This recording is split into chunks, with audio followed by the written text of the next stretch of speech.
Today we're going to show you what it's like to drive the Hellcat Challenger. Now, one of the coolest features on this vehicle is the air intake. Notice that the inner light here has a hole pass through to feed the engine more air.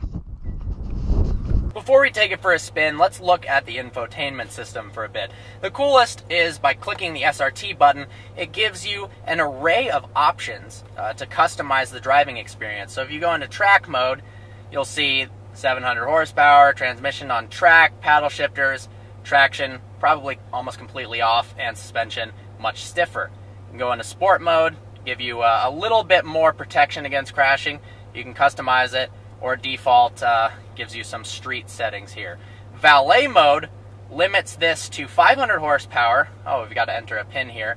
Limits the car to 500 horsepower, 4,000 RPMs, keeps traction control on, and doesn't allow launch control. One of the first things you notice is how easy the Hellcat Challenger is to drive. If you give it just small throttle inputs, it's no different than a base Challenger. If you're worried about buying this car because it's 707 horsepower and rear-wheel drive, as long as you have some self-control and you don't turn traction control off and floor it, you're going to be absolutely fine. That's what's so great about these, is that one, it's not that expensive, and two, you could daily drive one and destroy supercars on the highway.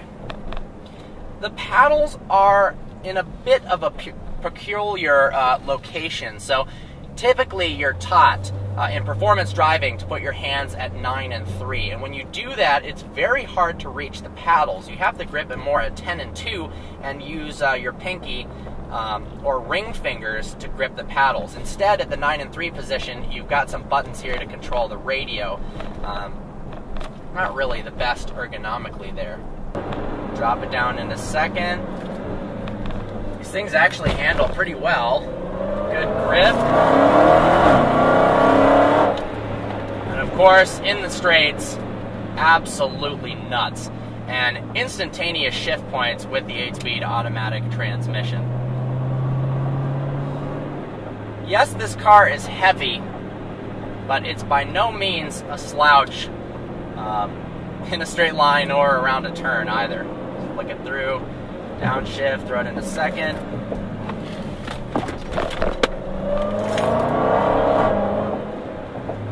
That supercharger whine is absolutely awesome. So I'll stop talking for a minute and let the Hellcat speak for itself.